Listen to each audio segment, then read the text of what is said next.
polisi menemukan tulang panggul manusia dan sebuah sepatu sebelah kiri yang di dalamnya masih ada kakinya yang mulai membusuk.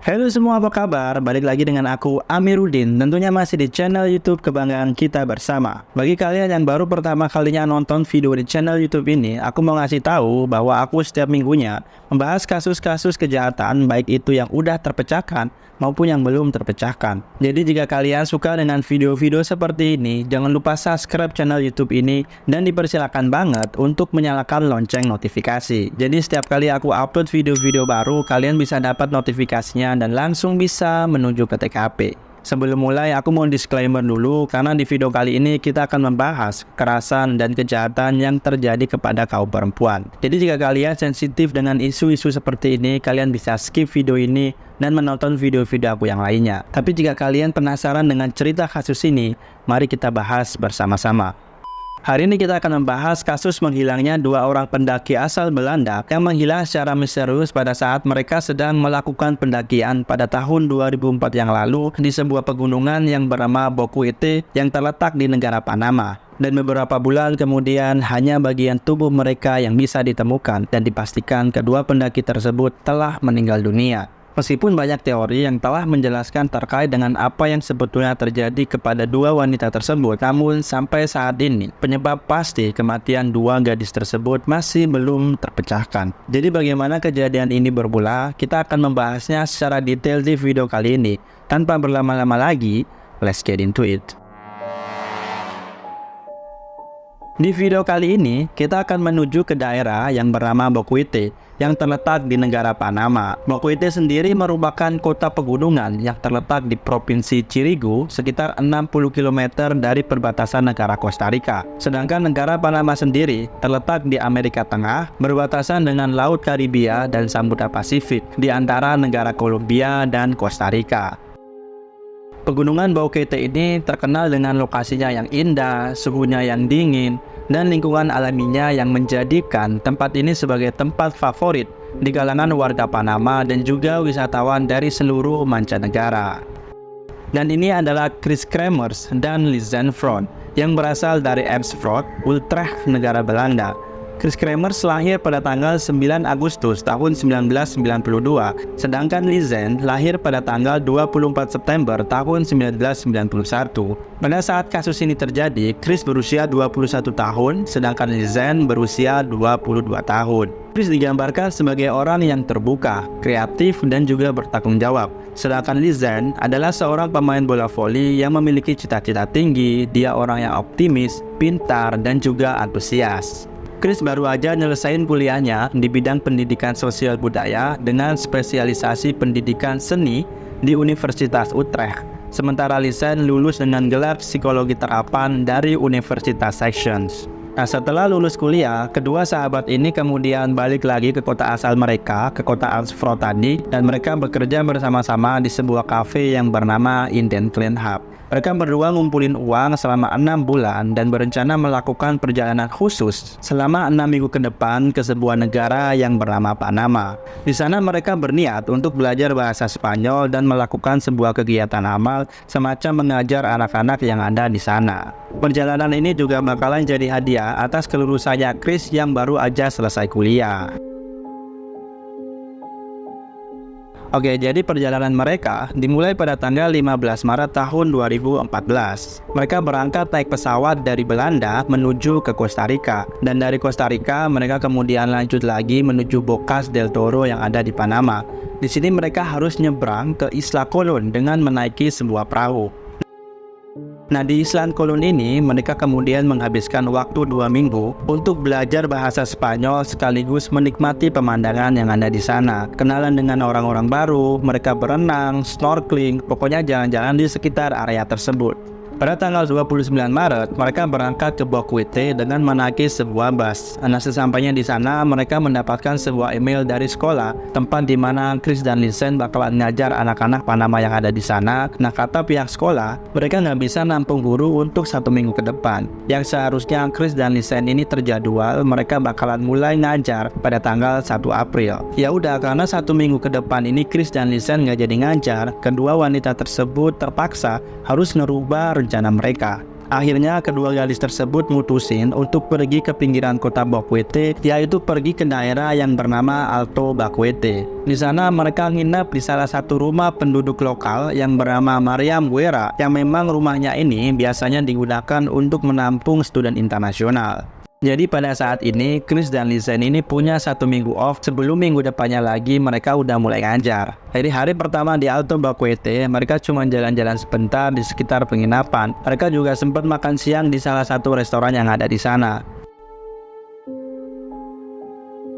Hari berikutnya, tepatnya pada tanggal 1 April, Chris dan Lizanne ini mutusin untuk pergi naik gunung. Mereka kemudian pamit kepada pemilik rumah, sekaligus minta izin ngebawa anjing miliknya untuk dibawa jalan-jalan. Nah, singkat cerita, mereka berdua pun berangkat dengan menaiki sebuah taksi ke jalur pendakian. Di saat hari mulai gelap, kedua gadis ini nggak kunjung balik ke penginapan. Pemilik rumah yang bernama Maria mulai khawatir, kok udah malam mereka nggak balik-balik ya? Jangan-jangan mereka kenapa-kenapa nih. Nah, awalnya Mariam ini ngira gitu kedua gadis tersebut, karena mereka baru di lokasi tersebut, mungkin mereka butuh waktu lebih untuk jalan-jalan, untuk mengeksplor lokasi di tempat tersebut gitu. Tapi gak begitu lama kemudian, anjing milik Mariam tiba-tiba pulang sendirian tanpa kedua gadis tersebut.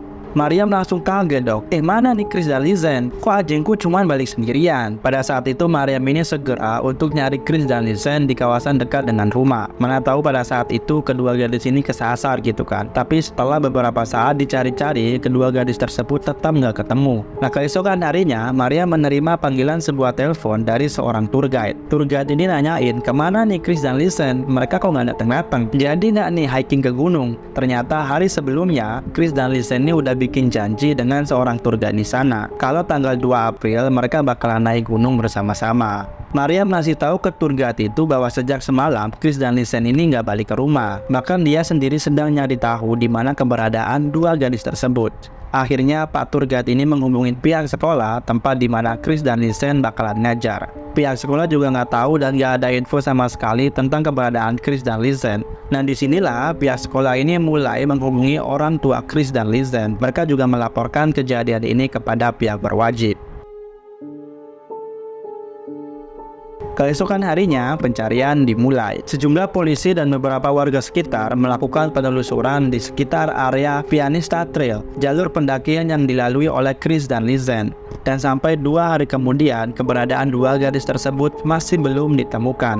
Dan sementara itu, pada tanggal 6 April, kedua orang tuanya Chris dan Lizanne tiba di Panama bersama dengan polisi dan detektif. Mereka juga membawa beberapa anjing pelacak yang didatangkan secara langsung dari Belanda. Setelah 10 hari pencarian, kedua gadis tersebut tetap belum ditemukan. Bahkan kedua orang tua mereka nawarin hadiah sebesar 30.000 USD bagi siapa aja yang bisa nemuin atau ngetahuin informasi tentang keberadaan Chris dan Lizanne. Orang-orang di sekitar sana mulai bertanya-tanya nih, apa yang sebetulnya terjadi kepada kedua gadis tersebut? Apakah mereka tersesat atau diserang oleh binatang buas atau bahkan diculik oleh seseorang? Sampai 10 minggu kemudian, gila udah 10 minggu aja, seorang wanita lokal menghubungi polisi melaporkan dia telah menemukan sebuah ransel berwarna biru. Nah, ransel biru tersebut ditemuin di pinggiran sungai di dekat Alto Romera, jaraknya hampir 8 km dari Pianista Trail atau jalur pendakian tadi dan lebih dari 10 km dari tempat kedua gadis tersebut menginap. Ransel tersebut kemudian dengan cepat diketahui sebagai ransel miliknya Lizanne. Wanita lokal itu bahkan bilang ke polisi kalau sehari sebelum dia nemuin ransel biru itu, dia juga datang ke lokasi yang sama. Tapi pada saat itu dia ini nggak melihat ada ransel di sana. Polisi menduga, mungkin aja ransel itu terbawa oleh arus sungai dan baru berada di lokasi tersebut pada keesokan harinya. Tapi pas polisi ngecek barang-barang yang ada di dalam ransel tersebut, lah kok barang-barangnya masih dalam keadaan kering, bahkan masih bisa dipakai. Padahal di lokasi tersebut itu udah berminggu-minggu hujan deras. Kayak gak masuk akal banget gitu loh keadaan ransel tersebut, dan bahkan barang-barang di dalamnya ini masih bagus. Padahal Chris dan Lizen ini udah diketahui menghilang hampir 1 bulan penuh kan. Apa jangan-jangan ada seseorang yang sengaja menyimpan dan meletakkan ransel tersebut di lokasi itu? Nah, barang-barang yang ada di dalam ransel tersebut berisi 2 bra, 2 pasang kacamata hitam, 1 botol air, 2 buah ponsel, 1 kamera digital, sebuah kartu asuransi kesehatan milik Chris, sebuah paspor milik Lizen, dan juga beberapa uang di dalam ransel tersebut. Polisi kemudian ngecek kamera dan HP kedua wanita tersebut. Barangkali polisi menemukan sebuah petunjuk penting. Saat polisi ngecek histori panggilan HP milik Chris dan Lizen, ternyata selama 1 minggu lebih, 2 orang ini dikatakan menghilang. Mereka mencoba menghubungi polisi. Kalau kita lihat di sini, dari tanggal 1 sampai 5 April, baik Chris maupun Lizen mencoba menghubungi polisi. Namun tidak ada satu panggilan pun yang berhasil masuk, kecuali pada tanggal 2 April, tapi itu pun cuma 1 atau 2 detik aja. Setelah itu, HP-nya Lizen kehabisan baterai, sementara HP-nya Chris masih menyala. Sementara tanggal 6 dan 11 April, seseorang berkali-kali berusaha memasukkan password ke dalam HP-nya Chris, tapi nggak berhasil, dan setelah itu tidak ada aktivitas lagi di HP tersebut. Nah, sebagai informasi nih, pada tahun 2014, semua smartphone mempunyai sebuah fitur dapat melakukan panggilan darurat tanpa harus membuka atau mengunlock HP tersebut. Tapi, kalau kita lihat di tanggal 6 dan 11, ada aktivitas seseorang berkali-kali mencoba untuk memasukkan paspor ke HP-nya Chris. Oke lah, kita anggap saat itu Lizen yang sedang gunain HP-nya Chris, dan dia nggak tahu nih password HP-nya apa. Kalau cuman buat melakukan panggilan darurat, sebetulnya doi nggak perlu maksain untuk masuk atau mengunlock HP-nya Chris kan? Coba aja sekarang kalian ambil HP, cek di HP kalian, pasti kalian bisa melakukan panggilan darurat tanpa harus masukin password. Kalian paham kan? Dari sini polisi kemudian menyimpulkan bahwa orang yang sedang menggunakan HP-nya Chris pada tanggal 6 dan 11 bukanlah Chris ataupun Lizen, melainkan orang lain. Polisi tidak hanya dibikin kebingungan oleh histori panggilan dari HP milik kedua gadis tersebut. Setelah polisi ngecek kamera yang juga ditemuin di ransel biru miliknya Lizen, polisi nemuin banyak banget foto, hampir ada 100 foto di dalam kamera tersebut. Nah, ini adalah beberapa foto yang diambil pada tanggal 1 April. Ada fotonya Lizen dan Chris di puncak pendakian, ada beberapa foto selfie dari kedua wanita tersebut, dan terlihat mereka sangat happy, sangat enjoy menikmati pemandangan yang ada di sana. Ya, terlihat nggak ada yang aneh dari foto-foto tersebut. Tapi semakin lama polisi scroll foto-foto yang ada di dalam kamera itu, foto-foto tersebut makin lama makin terlihat creepy. Pertama, ada foto Chris yang diambil dari belakang dari jarak yang cukup jauh. Dia melihat ke arah seseorang yang saat itu sedang memegang kamera. Terlihat ekspresi wajahnya sedang cemas, bahkan ketakutan gak sih? Masih ada beberapa foto Chris dengan ekspresi yang hampir sama. Dia nampak tegang dan pose atau gayanya itu loh kayak canggung gitu. Polisi juga menyadari bahwa ada beberapa foto yang udah dihapus. Dan kalau dilihat dari foto-foto mereka yang lain, mereka ini tipe orang yang gak pernah ngapusin foto-foto perjalanan mereka. Kalau tiba-tiba ada foto yang dihapus, polisi ngerasa aneh aja gitu. Setelah itu gak ada lagi foto sampai tanggal 8 April. Ada banyak foto yang diambil sekitar jam 1 sampai 4 pagi. Tapi foto-foto tersebut kelihatan aneh banget. Kayak foto pepohonan, ranting, batu, tanah, langit, dan hampir semua foto-foto tersebut diambil menggunakan flash yang menghadap ke atas, seolah-olah orang yang sedang mengambil foto tersebut sedang rebahan menghadap ke langit.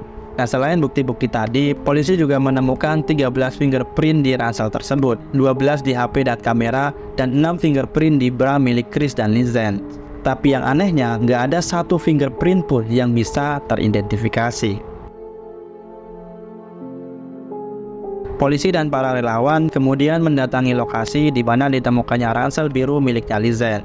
Di lokasi ini, polisi menemukan sebuah celana jeans yang terlipat rapi di atas batu, yang kemudian diidentifikasi sebagai celana jeans miliknya Chris. Celana jeans yang dipakai di foto ini loh. Polisi terus melakukan pencarian di sekitar area tersebut, namun sayangnya tidak ada bukti lain yang bisa ditemukan. Sampai sekitar 2 bulan kemudian, polisi menemukan tulang panggul manusia dan sebuah sepatu sebelah kiri yang di dalamnya masih ada kakinya yang mulai membusuk. Gak lama setelah itu, polisi juga menemukan lebih dari 30 tulang manusia yang tersebar di area tersebut. Setelah dilakukan uji lab, penyidik berhasil mengidentifikasi bahwa tulang panggul tersebut merupakan tulang panggul miliknya Chris. Sedangkan kaki kiri yang ditemukan dalam sepatu adalah kakinya Lizen.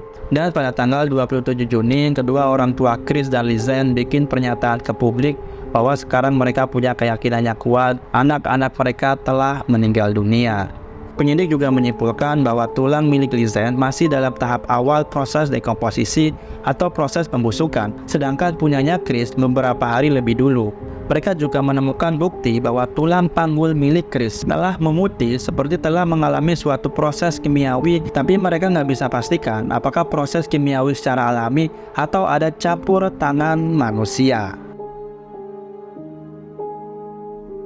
Nah, karena polisi nggak nemuin penyebab pasti apa yang sebetulnya terjadi kepada Chris dan Lizen, banyak banget teori-teori yang berusaha menjelaskan hal-hal yang kemungkinan bisa terjadi kepada kedua gadis tersebut. Polisi dari Belanda mengatakan bahwa Chris dan Lizen kemungkinan tersesat dan mengalami kecelakaan yang fatal. Hal ini didukung dari pernyataan kepolisian Panama yang mengatakan bahwa kedua gadis tersebut sempat melewati jalur yang sangat berbahaya untuk dilintasi. Jalur tersebut hanya terhubung menggunakan sebuah tali, di mana di bawahnya adalah sungai dengan bebatuan yang tajam dan sangat besar. Namun keluarganya Chris dan Lizen sama sekali nggak percaya dengan teori ini, apalagi bagian tubuh dari kedua gadis tersebut ditemukan di tempat yang berbeda. Mereka sangat yakin bahwa ini adalah kasus pembunuhan dan bukan kasus kecelakaan. Teori yang kedua bahwa Chris dan Lizen diserang oleh penjahat, kemudian tubuh keduanya berusaha dihilangkan menggunakan bahan kimia untuk mempercepat proses dekomposisasi. Hal ini bisa menjelaskan keadaan Chris pada saat ditemukan, tapi tidak bisa menjelaskan apa yang terjadi kepada Lizen. Nah, teori yang ketiga ini bilang baik Chris dan Lizen telah dijadikan tumbal oleh suku pedalaman di sana, di mana di area tersebut memang masih banyak suku asli yang masih kental dengan budaya mereka. Meskipun beberapa dari mereka sudah meninggalkan kebiasaan yang ekstrim, namun ada beberapa suku yang masih suka menculik, membunuh, bahkan menjadikan manusia sebagai tumbal. Bahkan pada tahun 2020, polisi Panama menemukan 7 mayat yang menjadi korban ritual. Nah, karena hal ini nggak sedikit orang yang percaya bahwa Chris dan Lizen juga menjadi korban sebuah ritual persembahan. Nah, yang tadi itu adalah teori-teori. Kalau sekarang ini itu lebih ke spekulasi atau situasi yang kemungkinan ada kaitannya dengan kasus Chris dan Lizen. Nah, situasi yang pertama nih, Chris dan Lizen memang benar mereka berdua tersesat di hutan dan dalam upaya mencari jalan pulang, mereka diserang oleh warga lokal di sana. Banyak yang percaya bahwa orang yang menyerang mereka adalah tour guide yang mereka sewa untuk nemenin Chris dan Lizen mendaki. Kita panggil tour guide ini dengan sebutan Pak Guide 1. Yang jadi pertanyaan, kenapa Pak Guide 1 ini tiba-tiba jadi suspek utama? Karena dia adalah orang yang pertama kali menemukan potongan kaki Lizen yang tersembunyi di semak-semak yang hampir mustahil bisa terlihat oleh orang lain, kecuali kalau orang tersebut dari awal memang mengetahui di mana letak potongan kaki tersebut. Bahkan ada salah seorang pengguna jasa Pak Guide ini ngasih review yang jelek setelah menggunakan jasanya. Dia bilang Pak Guide ini orang baik tapi tidak bagi perempuan. Meskipun banyak juga yang meragukan kebenaran review tersebut. Pak Guide 1 ini juga sempat diinterview dan keterangannya ini sempat beberapa kali berubah. Pertama, dia bilang kalau pernah ketemu dengan Chris dan Lizen di sekolah. Bahkan pada saat itu Pak Guide ini sempat nyapa kedua gadis tersebut. Tapi di kesempatan yang lain, dia bilang nggak pernah ketemu dengan Chris dan Lizen sebelumnya. Aneh nggak sih? Nah, selain itu, Pak Guide 1 ini di awal sangat bersemangat untuk membantu dalam proses pencarian Chris dan Lizen. Namun beberapa waktu kemudian, dia bilang gak mau lagi terlibat dalam kasus ini, alasannya pada saat itu ia sedang depresi. Tapi setelah bagian tubuh Chris dan Lizen ditemukan, Pak Guide 1 ini bilang ke orang-orang, sekarang semua orang udah tahu bahwa Chris dan Lizen udah meninggal. Jadi udah gak ada yang bisa kita lakukan lagi, sebaiknya kita move on. Nah, selain itu, banyak juga yang berspekulasi akan keterlibatan tour guide yang lain. Nah, mungkin kita panggil tour guide yang berikutnya ini dengan Pak Guide kedua atau Pak Guide 2. Nah, Pak Guide 2 ini juga terlibat dalam proses pencarian Chris dan Lizen. Bahkan dia bilang kalau sempat ngelihat Chris dan Lizen sewaktu mereka mulai pendakiannya. Tapi selang beberapa hari kemudian, dia bilang kalau nggak ngelihat Chris dan Lizen. Dia bilang, oh mungkin aja pada saat itu aku salah ngelihat. Kebanyakan turis dari Eropa memiliki ciri-ciri yang sama. pertama, yaitu kulitnya putih, tinggi, dan berambut pirang. Mungkin aja pada saat itu yang aku lihat orang lain dan bukan Chris dan Lisanne. Padahal kalau kita lihat, Chris dan Lisanne ini memiliki ciri-ciri yang sedikit mencolok gitu. Chris berambut kemerahan, sedangkan Lisanne memiliki postur tubuh yang sangat tinggi. Apalagi orang yang nyupirin Chris dan Lisanne ini pada saat mereka perjalanan dari Bocas del Toro menuju ke Boquete adalah Pak Guide tua ini. Jadi mustahil gitu kalau doi ini nggak pernah ketemu atau ngenalin Chris dan Lisanne. Selain itu, ketika Chris dan Lisanne dikabarkan menghilang, Pak Guide 2 ini memposting sebuah foto dirinya sedang berdiri di atas puncak gunung dengan kondisi cuaca yang mirip dengan cuaca yang ada di fotonya Chris dan Lisanne. Tapi beberapa hari kemudian foto tersebut kemudian dihapus. Hal ini kemudian menimbulkan kecurigaan bahwa Pak Guide 2 ini juga sedang berada di kawasan yang sama dengan Chris dan Lisanne pada saat itu. Bahkan gaya foto dari Pak Guide 2 ini selalu mengacungkan jempol seperti ini. Dan kalau kita lihat, ada beberapa foto Chris dan Lisanne juga bergaya sambil mengacungkan jempol. Kemungkinan saat itu Pak Guide 2 ini sedang bersama Chris dan Lisanne, kemudian menyuruh mereka berfoto dengan mengacungkan jempol sama seperti yang biasa dia lakukan ketika sedang berfoto.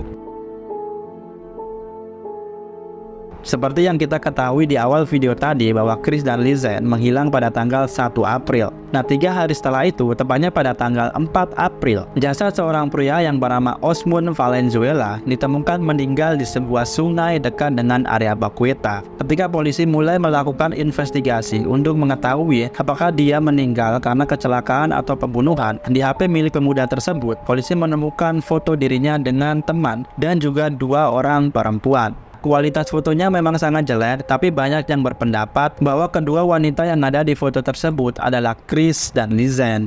Dari foto tersebut, banyak yang percaya bahwa kemungkinan Osmond, Chris, dan Lisanne ketemu dengan sebuah gengs di dalam hutan. Lalu para gangster tersebut melakukan sesuatu yang buruk kepada mereka. Selain itu, pada tanggal 3 Maret tahun 2015 atau sekitar 1 tahun kemudian, seorang pria yang bernama Leonardo Arturo Gonzalez ditemukan meninggal karena tenggelam di sebuah sungai. Nah, yang menarik itu di sini, ternyata ketika diselidiki, pria tersebut tak lain tak bukan adalah supir yang mengantarkan Chris dan Lisanne ke jalur pendakian. Yang membuat kematian Leonardo sangat aneh, saat itu dia sedang menemani para turis berenang di sungai. Saat para turis tersebut udah beres berenang, mereka menemukan Leonardo telah meninggal di dalam sungai yang sangat dangkal. Tapi hal apapun yang menyebabkan Leonardo meninggal, banyak yang percaya bahwa dia mengetahui banyak informasi terkait dengan kematian Chris dan Lisanne. Sebetulnya banyak juga gitu orang yang skeptis kalau kematian Osmond dan Leonardo ini saling berhubungan. Hingga pada tanggal 25 Maret, seorang pria yang bernama Jose Manuel Murgas ditemukan meninggal akibat menjadi korban tabrak lari dari orang yang tidak dikenal. Dan Jose Manuel Murgas adalah pria yang difoto bersama Osmond dan juga wanita yang diklaim sebagai Chris dan Lisanne. Jadi bisa disimpulkan bahwa keempat orang yang ada di foto ini meninggal secara misterius. Kematian kali ini atau kematian yang ketiga dirasa sangat mencurigakan. Yang banyak orang-orang di luar sana ini percaya bahwa ketiga orang tersebut diambil nyawanya oleh sebuah anggota geng. Meskipun gak ada bukti yang konkret yang bisa menjelaskan atau membuktikan bahwa kejadian-kejadian ini berhubungan dengan menghilangnya atau kematian Chris dan Lisanne. Namun apapun itu teori yang berkembang di luar sana, sampai saat ini apa yang sebetulnya terjadi kepada Chris dan Lisanne masih belum terpecahkan. Dan itu adalah kasusnya Chris dan Lisanne atau biasa disebut The Panama Girl yang menghilang secara misterius di pegunungan Boquete.